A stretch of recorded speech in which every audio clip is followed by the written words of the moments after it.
más allá que eso sea una excusa para charlar de manera más amena, porque dice que cuando hay un café de por medio es como que hay una relación, viste, mucho más amena, te permite tratar los temas de otra manera. Le queremos agradecer a Estela Mari Salerno.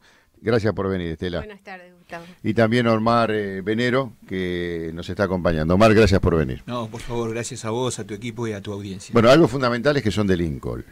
Eso para mí importa mucho, porque más allá que uno hace mucho tiempo que se haya ido, creo que las imágenes cada vez están más presentes. ¿Será que uno se pone más viejo y lo que antes no le daba importancia, ahora al hacerse presente dice qué importante era todo esto y qué ganas de volver?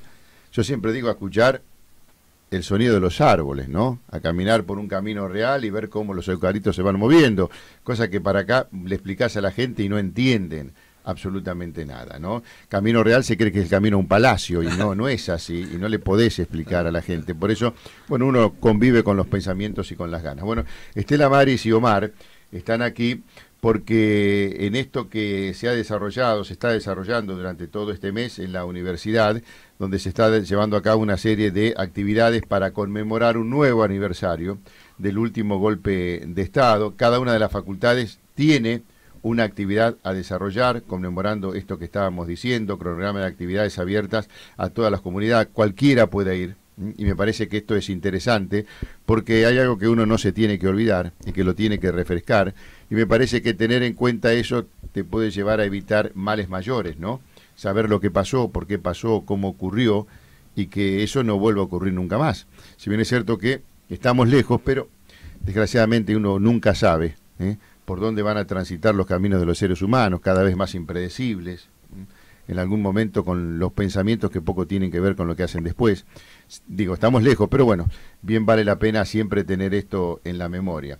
Y tanto Estela Maris como Omar, hoy martes, 19 de marzo, esto va a ser de 18 a 22 horas, se va a llevar a cabo... ¿De 16? A las 16. A las 16. Ah, tenía 16 a 22 horas. Bueno.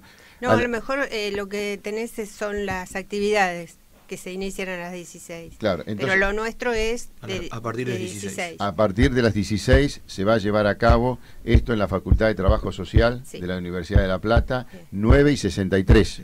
Ahí va a ser. Aula 7. Es un lindo lugar que se lo recuperó hace muchos años, no sé si lo conocían. No. Estaba prácticamente abandonado, era un lugar donde concurrían, pero la verdad que las condiciones edilicias no estaban dadas para poder dictar clase, todo lo contrario, amontonaban gente para incorporar conocimientos que cuando la infraestructura no te lo permite es muy difícil. Bueno, lo acomodaron muy bien, muy lindo, es un lugar muy pero muy concurrido con muchas actividades de este tipo, por eso me parece que la presencia de la gente está asegurada. Yo le voy a preguntar a Estela Maris, ¿qué significa Ocho Robles, reto a la desmemoria? El libro que van a estar presentando en el día de hoy. Sí, bueno, es un trabajo colectivo que hicimos los integrantes de Linqueños por los Derechos Humanos. Nos constituimos en grupo, en agrupación en el año 2013. Y una de las actividades que hicimos varias, pero hablando con Fernando Signorini justamente, bueno, pide disculpas porque no pudo estar, tampoco pudo salir por teléfono, está en una reunión con un proyecto, Estela, que vos me contabas, que en algún momento lo estaremos charlando con él al aire, me parece que es muy pero muy importante. Él siempre mezcló lo deportivo, lo social y lo cultural. Y en eso está, sí. Bueno, Fernando nos integró un tiempo el grupo y cuando llegó la primera vez nos dijo de hacer un libro, bueno, la iniciativa digamos que fue de Fernando. Sí. Y bueno, eso fue en el 2013 con algunas dificultades de distinto tipo.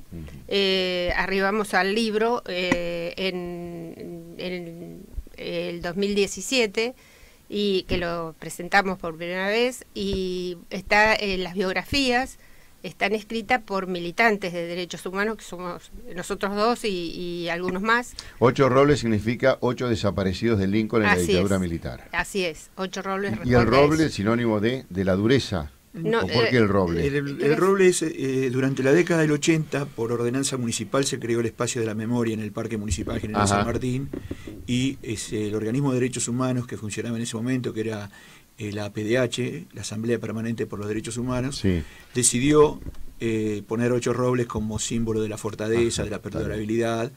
Y nosotros, cuando decidimos escribir el libro, si algo tuvimos claro, que al libro le íbamos a poner 8 robles. Más allá de todas las vicisitudes que tuvimos, y que, imagínate, para hacer un libro de forma independiente, sin estar subvencionado por ningún órgano estatal, es complicado, pero si algo tuvimos claro siempre, que este libro debía llevar el nombre de 8 robles. Y algo que nos enorgullece mucho es que este libro lo hicimos en forma colectiva. Y si a los pibes, a nuestros compañeros, les hubiésemos preguntado de qué forma hubiesen querido que escribiéramos un libro, nos hubieran dicho que de forma colectiva.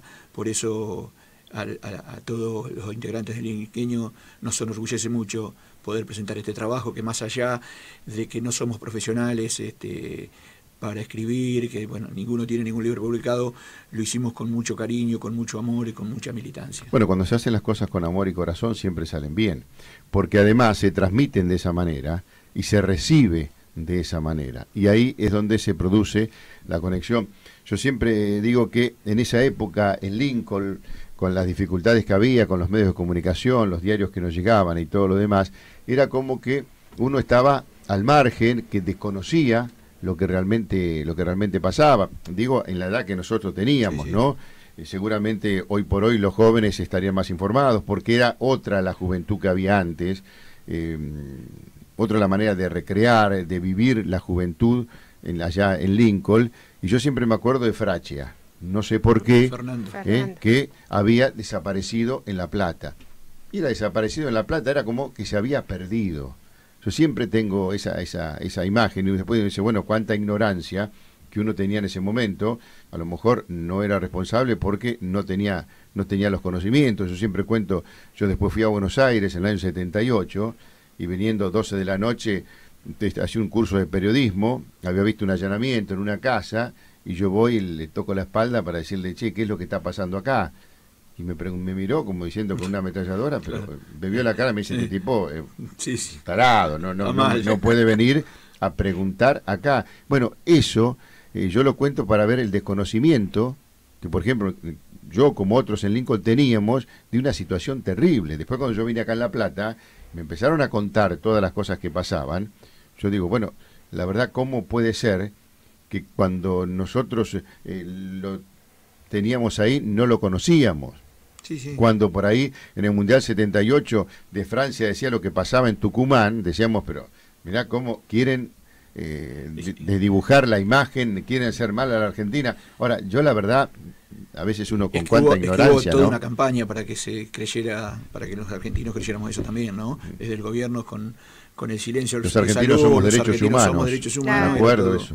Era toda una campaña para que eso sucediera. Silencio de salud. Pero vos fíjate, Gustavo, que aún hoy, nosotros nos formamos en el 2013, y una de las primeras acciones que hicimos fue visibilizar los rostros de los 8 compañeros, porque la comunidad de Lincoln no los tenía visibilizados. Por eso y hoy todavía es un trabajo que venimos haciendo, porque cuesta hablar de estos temas todavía. Como todo pueblo del interior de la provincia de Buenos Aires o de otros lugares, son temas tabú, temas que no se querían hablar, y que inclusive a nosotros, le pasó a Estela, nos pasó a todos los que investigamos, por ahí nos costaba hablar con muchas personas que no se animaban a dar testimonio a pesar de tantos años de democracia. ¿Pero cuál era el temor, Estela? ¿Por qué? En el caso mío, por ejemplo, yo encontré yo hice la biografía de Daniel Linela, y como era vecino mío, vivíamos a 2 cuadras, sabía cuáles eran sus amigos. Entonces busqué a uno que andaba siempre con un amigo, y le dije si no me hacía un testimonio o me daba una entrevista. Y me dijo, yo de montoneros no hablo. Y pasaron 40 años. Es increíble que, bueno, siga diciendo semejante cosa. Sí, ¿qué se sabe de la historia de esos 8 linqueños desaparecidos en la dictadura? Los 8 linqueños de la dictadura desaparecieron 5 en La Plata, 2 desaparecieron en Capital Federal, y uno desapareció en el Gran Buenos Aires, en San Martín. nosotros tenemos la particularidad que Lincoln no tiene desaparecidos en Lincoln. Vos que sos de la zona, por ejemplo, conocés Junín. Junín tiene 32 desaparecidos, pero 3 desaparecieron en Junín. En Junín había un distrito militar, había había militares, ahí desaparecieron 3. Esa es una particularidad. La otra particularidad, que por supuesto eran todos jóvenes idealistas, todos jóvenes luchadores, jóvenes que militaban en su mayoría en la JUP. Esas son algunas de las particularidades, pibes que se vinieron a estudiar y se transformaron, su personalidad se transformó y se dedicaron a lo que era la acción política, la acción social. Acá yo escribí la historia de Elvio Franzosi y una de las investigaciones, o una de las personas con la que hablé es Horacio Rafart, que tiene un grupo de teatro que se llama La Cuarta Pared, que es del barrio Ringuelet. Y Horacio me contó cómo Elvio y Fernando Fracha colaboraron para que el barrio Ringuelet tuviera agua potable. Fracha tiene una escribanía, puede ser. Claro, el papá era escribano. A una cuadra del hotel, ¿cómo se llama? Impala. El Impala, claro. Puede ser. Sí. Yendo por esa calle que después es San Martín, después de ahí no sé cómo se llama, Sarmiento. Bueno, Sarmiento, mano derecha. Es. Frente a una casa de cortinas. Exactamente. Mirá vos la imagen que tengo. El papá de Fernando era profesor en la escuela, debe haber sido posiblemente profesor. Los años que pasaron, y yo tengo esa imagen. Cuando me enteré Fracha, dije, ahí dice Fracha, tenía el vidrio, los nombres, y esa fue la asociación que yo hice. Estamos hablando del año 1978 más o menos, 77. Fernando desapareció el 16 de noviembre del 76 desapareció, bueno, 77 más o menos. Y el papá murió a los 3 meses. Claro, bueno, una situación que terrible. Debe ser terrible, ¿no? Yo digo, por supuesto. Nadie está preparado para eso, ¿no? Por supuesto. Y bueno, esas son las cosas que uno recuerda de los pibes, investigando. La verdad que es muy emocionante. Y hoy hablábamos de los miedos. Hay mucha gente que por miedo no hablaba, ¿no? Pero ¿qué puede pasar después de tanto tiempo? ¿En qué lo pueden involucrar? Y yo, por ejemplo, estuve atrás de un testimonio de un amigo de Elvio durante 5 o 6 meses que no se animaba a hablar, y no se animaba a hablar porque todavía lo afectaba a él. Bueno, era para él fue muy difícil hablar, le costó mucho, y después de 4 o 5 meses de verlo, cuando yo ya tenía prácticamente cerrado la investigación sobre Elvio, lo fui a ver por última vez y me dijo, sí, bueno, voy a hablar, bueno, y pude... Claro, era un temor que le hacía mal a él, ¿no? Temor a que algo le pudieran hacer a él. A él le hacía mal, a otro por prejuicios ideológicos, como decía Estela. También mucha dificultad porque muchos, por ejemplo, lo más difícil fue reconstruir su vida en La Plata, porque la mayoría de los compañeros estaban desaparecidos. Entonces... bueno, tuvimos que buscar viajar a Mar del Plata, La Plata, Buenos Aires, distintos lugares. Hoy por suerte existe internet y nos pudimos comunicar con algunas personas, por ejemplo en Mendoza, algún responsable político de los chicos, otro que estaba en el Mar del Plata. Bueno, eso nos facilitó. Estela, a propósito, ¿pudieron recuperar algunas imágenes, algunas fotografías? Porque digo, hoy por hoy las redes sociales es fundamental, ¿no? Muchísimo apoyo de las familias. Ajá. Yo hice 3 biografías. La de Dinela, que afortunadamente no teníamos nada de Dinela, y nos conectamos con 2 sobrinos que viven en Viedma, Dino Dinela y Danita Dinela. Y ellos habían seguido trabajando con la memoria de su tío, entonces nos facilitaron fotos, cartas y el apoyo incondicional.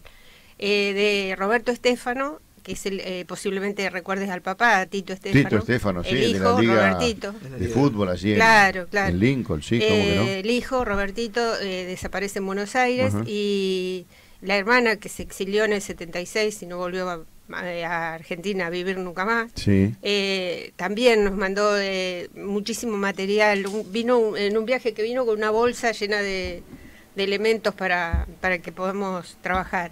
Y después del doctor Stola, que es mi otra biografía, había hablando de esto de lo que provoca el recordar, ¿no? Yo entrevisté, por ejemplo, al doctor Manzano, que posiblemente lo conozco. Sí, me acuerdo, ¿cómo que no? Tuvo un ataque de llanto que yo, la verdad que me dio muchísimo temor, estábamos solos los dos, cómo lo afectó ir recordando. Y después en una radio hicimos un programa. Porque uno puede ocultar algo pero no superarlo a veces. Claro. No, y aparte a uno le transmite, a mí por lo menos me transmitió esto de que era un cariño sincero el que se tenían y que el recuerdo lo superó. En un programa de radio lo invitamos a Toto Balfiorani, muy pero muy amigo del doctor Stola, y también se conmovió que bueno, es un hombre mayor y nos dio un poquito de temor esto de que se había emocionado tanto. El tema de trabajar con la memoria es muy interesante, porque la memoria también hace como un juego de elegir los recuerdos. Es selectiva. Claro, totalmente. Y en esto que es conflicto, dolor y trauma, es muy selectiva. Entonces, para hacer una buena investigación uno que tiene que trabajar mucho. Y con mucha paciencia, porque claro, a veces uno recuerda lo que no le hace mal. Claro. Porque cuando vos te das cuenta que no podés hablar de algo, porque te emocionás, quiere decir que no lo superaste, y a lo mejor lo seguís tapando, lo seguís ocultando, en algún momento tendrá que aflorar, a lo mejor por otra situación. Yo siempre digo, las angustias a veces se juntan, la causa es una, pero las angustias que vienen detrás de todo son angustias que uno tiene hace muchísimo tiempo, ¿no? De situaciones que por eso es difícil no ha podido trabajar, porque superar. Estamos, en este tema estamos hablando de memoria traumática. Sí, entonces hay que trabajarlo con, como decir, mucha paciencia y ponerle el cuerpo, porque también afecta. Y mucha psicología también, me parece, ¿no? Saber cómo hablar, no es decir, embromarlo, embaucarlo, no, sino al contrario, saber de qué manera uno le tiene que preguntar, primero para no lastimarlo, y después para que pueda decir lo que realmente tiene adentro y que a lo mejor le cuesta decir, ¿no? Lo que ocurre es que cuando uno consigue las entrevistas es todo un tema, porque para hacer eso debería ser un ámbito tranquilo, un mano a mano. Y por ejemplo, yo hice una entrevista en un bar de Buenos Aires con Abel Pinto de fondo, claro, que yo pensaba, estoy haciendo todo lo que no hay que hacer, pero fue la única manera de encontrarme. Claro, por eso, a veces los lugares no son los mejores, uno tiene que adaptarlo lo más que se puedan. El hecho es conseguir algo difícil, una vez que uno lo consiguió, ya trasladarlo a lo mejor uno lo pierde, entonces hay que hacerlo ahí. ¿Cuánto tiempo les ha llevado a escribir este libro? Mira, el libro, la primera intento se empezó en el 2013, cuando nos formamos como agrupación. Lo iban a hacer unos periodistas de Lincoln. Linqueño solo iba a estar a cargo del contexto histórico y de coordinar. Sí, aporte de datos y todo lo demás. Exactamente, pasaron 2 años más o menos y no se había avanzado nada. Así que en el 2014 decidimos tomar el trabajo nosotros, escribirlo, investigarlo, hacerlo nosotros, y el 7 de octubre del 2017 fue cuando presentamos el libro, así que nos llevó 2 años y pico. Déjame decirte que con respecto a presentar hoy el libro en La Plata, para nosotros es muy significativo, porque la ciudad de La Plata era uno de los centros que más albergaba a los estudiantes linqueños. Por ahí los pibes de ahora tienen otras opciones, hoy podés estudiar en Junín, podés estudiar en Rosario, hasta en ciudades pequeñas puede haber alguna extensión universitaria. En esa época, en la época que nuestros compañeros fueron desaparecidos, el lugar por excelencia para que vinieran a estudiar era La Plata, porque me parece que tenía que ver con que era una ciudad más amigable que Buenos Aires, la gente que iba a Buenos Aires era menor, inclusive había una casa acá que funcionaba como donde se agrupaban los estudiantes. Sí, había muchos centros, después eso siguió creciendo, y eso por suerte después se fue transformando en una cuestión más recreativa, donde los fines de semana concurrían a bailar. Allí empezaron algunos artistas reconocidos después, como el Gato Peters, como Alejandro Gardinetti y demás, más allá de todo lo que tenía que ver con el estudio en sí, ¿no? O con las cuestiones a lo mejor políticas que cada uno desarrollaba, pero hoy por hoy hay centros de estudiantes aquí, casas donde están viviendo. No sé de qué manera se establecen las prioridades, o quién viene o quién va, o por cuánto tiempo se ve trabajar con la municipalidad de esa ciudad, y son los que hoy por hoy siguen albergando gente, los centros de estudiantes aquí en la Ciudad de La Plata, o casas, casas de, poner el 9 de julio, casas de donde hay habitaciones y los chicos viven ahí. Bueno, y por eso te digo, para nosotros es, la verdad que es muy significativo, es muy movilizador, presentar el libro en una facultad y encima en La Plata, donde, te vuelvo a repetir, tantos linqueños cursaron sus estudios terciarios. Así que eso nos pone muy contentos, pero también nos da una responsabilidad de lo que decimos, de cómo podemos transmitirlo hoy a la gente que va a estar presente en la presentación del libro. ¿Cómo creen ustedes que esto va a llegar a la gente? ¿Qué es lo más importante? Porque siempre uno cuando escribe un libro dice, mira, el nudo es este. Este es donde la gente se va a comenzar a interiorizar, a partir de acá va a comenzar a entender, le va a gustar y va a seguir leyendo, porque uno quiere generar una expectativa para que el lector, una vez que empiece a leer, consuma ese libro. Hay momentos que uno dice son mejores que otros para el lector, los va a atrapar más. La narrativa tiene que ver con contar una historia, son biografías individuales que se van sumando. Hay una hilación entre una biografía y la otra. No, son biografías independientes. Son capítulos, claro, cada compañero tiene su biografía con una portada escrita por gente que nos acompañó en esto, que tiene trayectoria en los derechos humanos, como por ejemplo Graciela D'Aleo, Pablo Yonto, Diego Díaz es un chico que trabaja en la Comisión por la Memoria, María Adelanto Colet, que es una madre de Plaza de Mayo, claro. Alba Lanciloto, que es una abuela de Plaza de Mayo, Fernando hizo uno, sí. Sandra Raggio, que es la directora de la Comisión Provincial de la Memoria, hizo la contratapa, el fiscal Félix Crow hizo el prólogo. Si querés te cuento un poquito, el libro está constituido por un prólogo que lo hace Félix Crow, después hay un contexto internacional, nacional y local de Lincoln, un contexto histórico, para aquel que lee el libro y no conoció esa historia de esa época pueda tener una idea de lo que es. Después cada biografía lleva una semblanza, que como te decía Estela, escrita por alguna personalidad o algún referente que tenga que ver con los derechos humanos, que son más o menos los que te nombró Estela. Ese es un poco...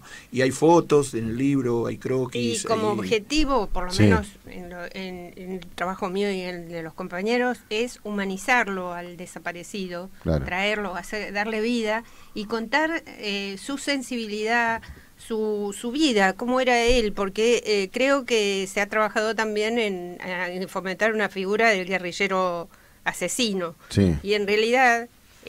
fue una generación, y en este caso estos chicos, que tenían ideales y que luchaban por una patria justa, libre y soberana, no eran unos locos que no sabían lo que querían. Estando con Estela Mari Salerno, con Omar Venero, integrantes de Linqueños por los Derechos Humanos, que hoy van a presentar allí en 9 y 63, en lo que tiene que ver con la Facultad de Trabajo Social de la Universidad Nacional de La Plata, a las 6 de la tarde. A las 16. ¿A las 16? A las 16. Bueno, tengo todo malo. A las 16, o sea, a las 4 de la tarde. A las 4 de la tarde. A las 4 de la tarde van a estar presentando, es cierto, me habían dicho que de acá se iban corriendo para allá, la culpa es mía. Bueno, viene gente de Lincoln, los van a acompañar. Ha venido una delegación, vinieron ustedes solitos. No, vinimos 5. Tenemos 3 compañeros en el auto y nos han prometido, creo que va a ser muy emocionante porque una de las personas que testimonió para Daniel Dinela viene con varios compañeros que militaron juntos y bueno, eso va a ser emocionante. Va a venir la hija y la señora de Roberto Estéfano. Que la chiquita, tiene 42 años, pero la chica esa ya de adolescente tomó un contacto con la temática y aceptó, y cuando leyó la biografía me dijo, yo empecé a saber cosas de mi papá, claro, a partir de la lectura de esto. Es fuerte. Teniendo en cuenta que viene esa gente y el interés que puede despertar el público, poder preguntarle o escucharlos, va a haber una especie de debate, ida y vuelta. La idea es esa. Sugerimos abrir el micrófono. Hay un moderador. Sí, va a haber gente de la facultad en la mesa. Creemos que lo más enriquecedor es que... Sí, es como la presentación del libro y después que cada uno, a través del interés que tenga, pueda preguntar, ¿no? Son 8 biografías, es muy poquito lo que podemos decir de cada uno, sobre cada uno de los compañeros desaparecidos. Entonces por ahí, si hay gente que tiene interés en saber algo, que nosotros estemos en condiciones de contestarle, porque tampoco nos vamos a decir que...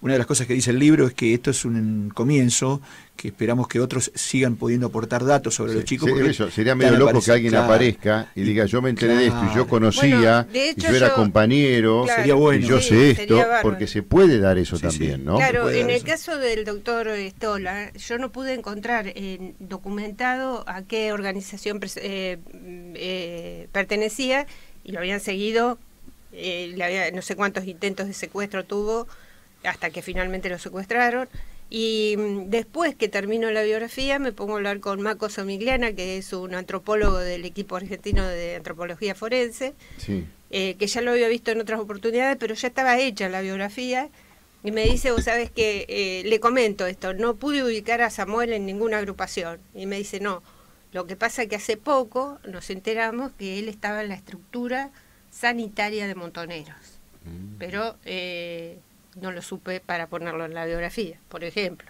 Así Sí, que, bueno, seguramente esto permitirá una nueva edición, ¿no? Una Sí. segunda parte. Claro. Sí. Porque Bueno, creo, me ese parece que tiene- esto es como un puntapié inicial Sí, esa para es la idea. tratar de esclarecer, de recordar, de informar, de llevar luz Esa es la idea. a una situación.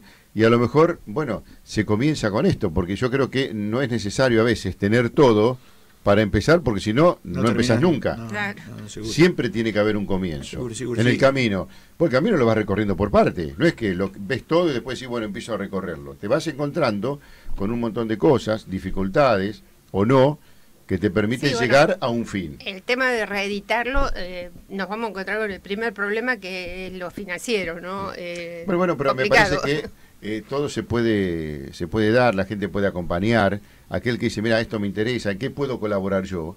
Porque Sí, acá sí. no se trata de escribir solamente No, o de no. aportar datos. Decir, mira, yo quiero que esto siga, que se vayan conociendo nuevas informaciones, a lo mejor cosas que hoy por hoy no se saben, y cuando querés acordarte hace un abanico mucho más grande y comenzás a llevar la investigación a otro lado. Y alguien dice, bueno, ¿qué puedo aportar yo? Y lo que sea. Es que en 1.000 realidad- pesos, 100 en realidad- pesos, lo que sea. En realidad lo hicimos así, inclusive nos prestaron algún compañero de Linqueños que puso plata por adelantado, y después cuando vendimos los libros se lo pudimos devolver, así que lo hicimos así al libro, y esto es clarito, el libro dice taxativamente que esto es el puntapié inicial a la historia de los chicos, que esperemos que otra Alguien gente lo pueda seguir continúe. agregando y Sí. continuando. ¿Cómo lo datos. tomaron esto en Lincoln?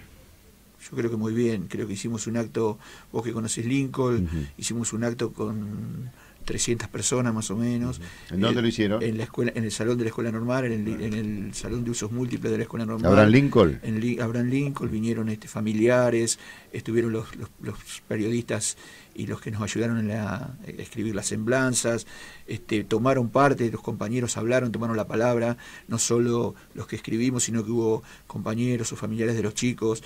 Por ejemplo, estuvo el hijo de Samuel Estola, Pablo, que vive en Lincoln, y él tomó la palabra. Fue muy emocionante, muy movilizador. También habló Graciela D'Aleo, que es una ex detenida de la ESMA. Sí. En ese momento era una militante social y hoy dirige la Cátedra Abierta de Derechos Humanos en la UBA. Ujú. A propósito de estos integrantes de Linqueños por los Derechos Humanos, ¿cuál es el camino que piensan transitar ustedes? Porque esto, no sé si fue para escribir este libro. No.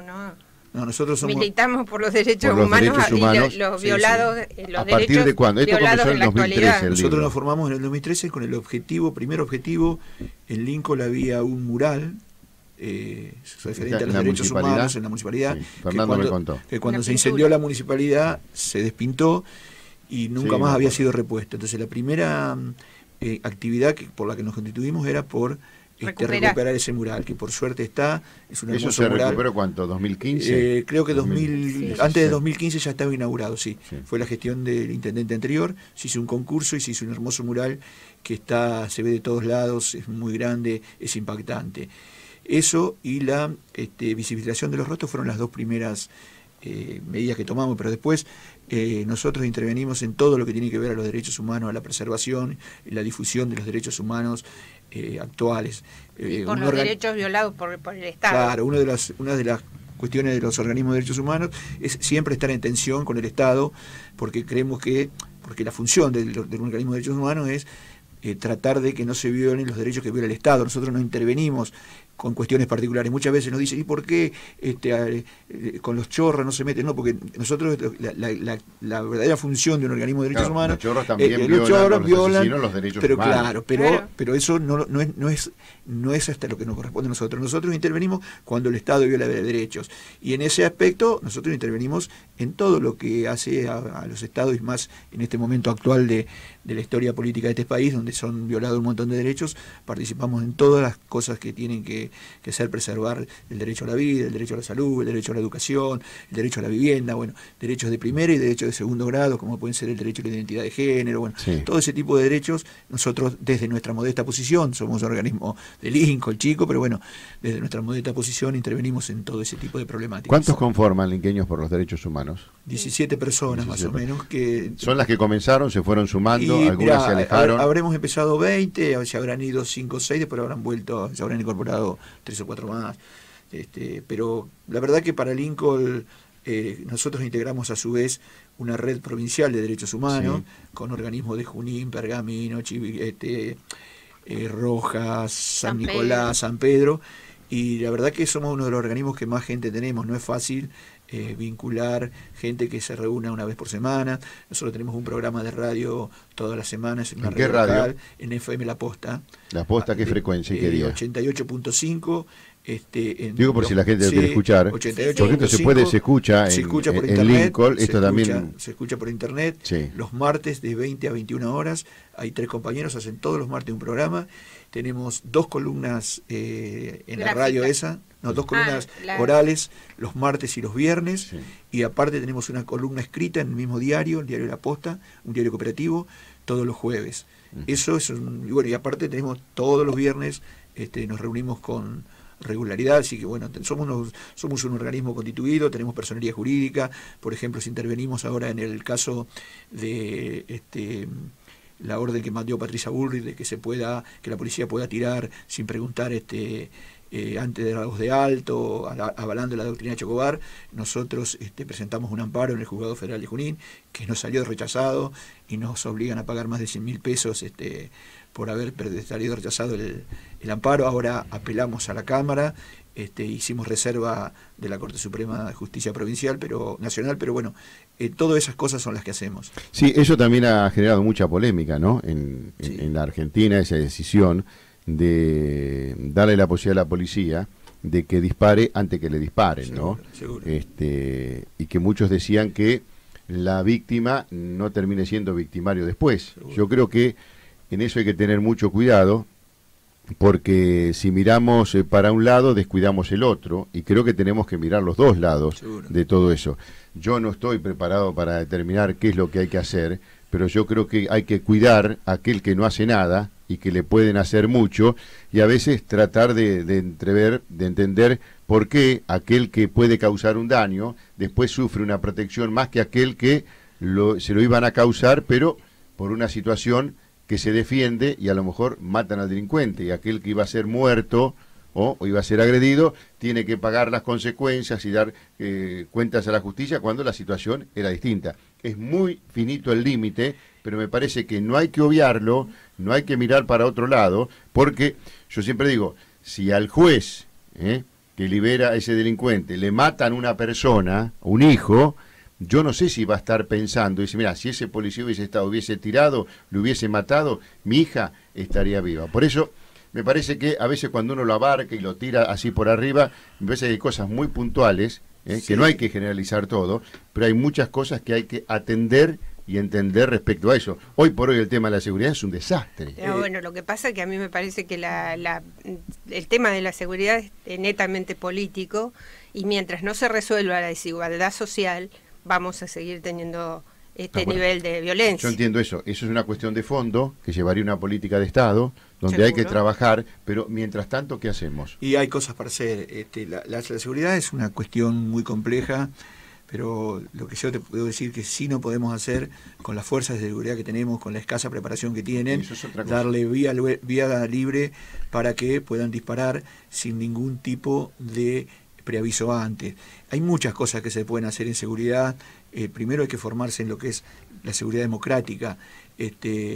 Por ejemplo, la mayor cantidad de policías muertos se dan cuando los policías están de civil, porque portan arma, el policía tiene la obligación de portar arma. Sí. Entonces, la mayor son policías de la Policía Federal que mueren en el Gran Buenos Aires cuando vuelven a su casa, por no llevar, por llevar el arma y por tener la obligación de dar la voz de alto cuando están de civil, cuando no tienen ningún contexto logístico como para intervenir en un asalto, y generalmente no solo se le ocasionan daños a ella. Hace poco tiempo hubo el caso de que mataron a una persona que era el dueño de un supermercado chino, porque el policía no estaba preparado para un asalto, y hubiese sido mucho menos riesgoso que el policía se hubiese quedado la boca, se hubiesen llevado la plata, que en todo caso hablamos de algo material y no de la vida de una persona. Hubiese sido mucho más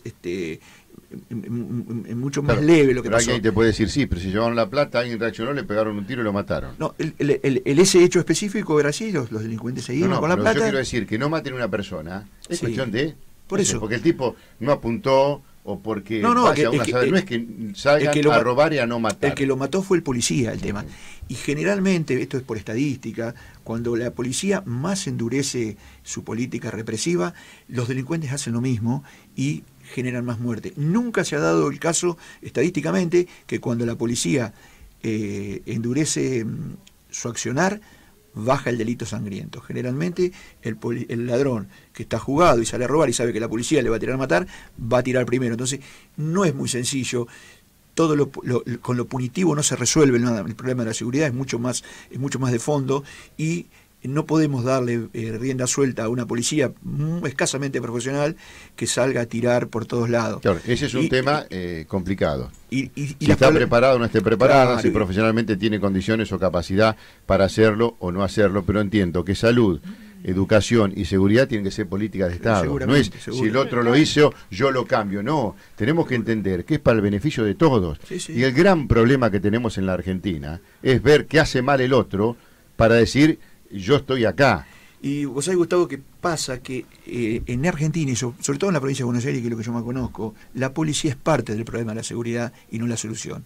Es parte de la seguridad porque la policía libera zonas, ¿y los jueces? Y los jueces también, pero bueno, por eso te digo, ¿y los jueces? Pero lamentablemente el policía es el que actúa directamente sobre las personas. Entonces, nosotros tenemos en Lincoln en este momento hay una ola de asaltos, y eso es una interna que hay, porque se comete un error terrible, que es el secretario de seguridad es un policía, y el secretario de seguridad tiene que ser un civil que no haya estado comprometido con la institución.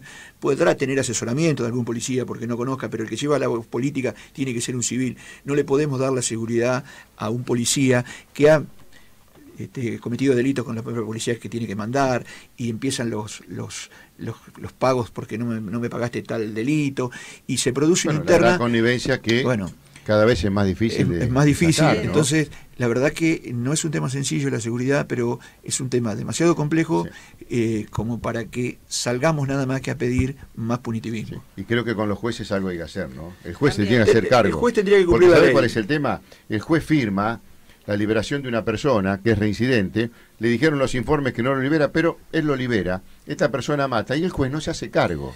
Entonces yo siempre digo, ojalá la persona que el juez libere le mate la hija al juez, vamos a ver si después va a utilizar la misma lapicera. A veces hay que ser duro, ¿sabes por qué? Porque si tratamos de recomponer todo en situaciones tan delicadas, porque los reincidentes que salen y matan, los abusadores, violadores que salen y vuelven a violar, pero violan con muerte, y los jueces que los liberaron sin pena ni gloria, no hay ninguna sanción. Entonces el día que se sancione al juez, que se haga cargo por el fallo como error, seguramente después la lapicera verá si firma o no firma, porque ¿sabes qué? Sí, liberalo, total, pero no hay lugar en la cárcel. Claro, bueno, ese es un problema. Pero el problema es hacértelo cargo dentro de la cárcel, no se lo tires a la sociedad. Está bien, pero ese es un problema que tenemos que reconstruir el sistema carcelario. Una persona que hoy entra a la cárcel, en vez de recuperarse, sale peor. Entonces, en cantidad y calidad lo tenés que recomponer. Está prohibido que haya presos en las comisarías. Hay más de 8.000 presos en las comisarías de la provincia de Buenos Aires, viviendo en condiciones terriblemente. ¿Qué podemos esperar que se recupere una persona que tiene que dormir 4 horas él, 4 horas el otro y 4 horas el otro, porque tienen un solo camastro en una comisaría? ¿Pero quién empieza con eso? Bueno, ¿qué gobierno empieza con esa política? Por eso digo, porque todos hablan, todos los dicen, pero después cuando les toca no hacen nada. Por eso, pero a mí me parece que pedir más punitivismo nada más, o bajar la edad de imputabilidad para los pibes, no se resuelve porque se ha probado. No es que no es una teoría, digo, no, está probado que eso no resuelve solo el delito. Y no casualmente, cuando ¿sabes qué años hubo durante los últimos 12 años del gobierno de Cristina Kirchner y de Néstor Kirchner, los años que hubo más delito? 2008, crisis económica, y 2014, crisis económica. Eso no es casual que en esos momentos recrudeciera el delito, porque es un caldo de cultivo, porque el pibe en el barrio que no tiene que comer termina vendiéndole un porro al narco del barrio, que después lo recluta para que venda droga y ya después no le alcanza y tiene que salir a delinquir. Sí, entonces eso es un deterioro social de la sociedad pero muy grande. Exactamente. Pero yo creo que más allá de todas las políticas de Estado, que te va a llevar mucho tiempo, eso lo tenés que atender, ¿no? Es lo mismo que vos, no sé, en tu casa tengas determinados animales que porque no comían antes, bueno, se hicieron violentos y se comen entre ellos, y mientras tanto, hasta que se puedan educar, puedan comer y todo, vos lo dejás y mientras tanto comen una cosa. Me parece que hay cuestiones que uno tiene que atender. Yo no digo, salí, matalo, claro, porque robó, no, bueno, pero contenelo, no expongas a la sociedad, no sé si haciendo cárceles, teniendo un sistema penitenciario totalmente diferente, donde los reinsertes.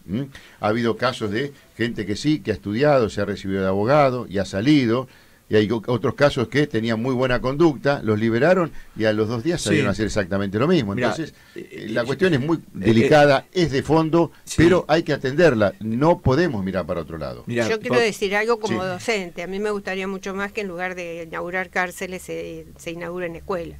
Sí, justamente estamos haciendo lo contrario. Un país educado es si hay país trabajo que tiene una base mucho más importante. Si hay trabajo y escuela, seguramente no lo haríamos tanto. Veo la hora que hay, déjame terminar con esto. Lo que hay que hacer es mucho, pero creo que lo que sí no podemos hacer es desde el Estado habilitar a las fuerzas de seguridad para que repriman sin control, porque estamos haciendo una locura, y eso sí tengo totalmente seguridad que es lo que no debemos hacer. Por eso es que nosotros presentamos un amparo contra la doctrina de Bullrich de que permitirle a la policía tirar sin preguntar. Bueno, yo les quiero agradecer a Estela Maris, a Omar. Ya estamos en el enfoque provincial. Allá está Martín López Lastra con cara de pocos amigos, siempre es así. Nos pasamos 2 minutos, no sé cuánto nos va a costar, pero bueno, el gusto de haberlos recibido, de haber charlado con ustedes. Gracias por lo mejor para hoy, a las 4 de la tarde, a las 4 de la tarde, en 9:63, la presentación de 8 robles, reto a la desmemoria, 8 linqueños que fueron desaparecidos. Les agradecemos. Cuando necesiten, el espacio acá es de ustedes. Gracias, Gustavo, a vos, a tu equipo y a toda la audiencia. Y un saludo a la gente de Lincoln. Gracias. Bueno.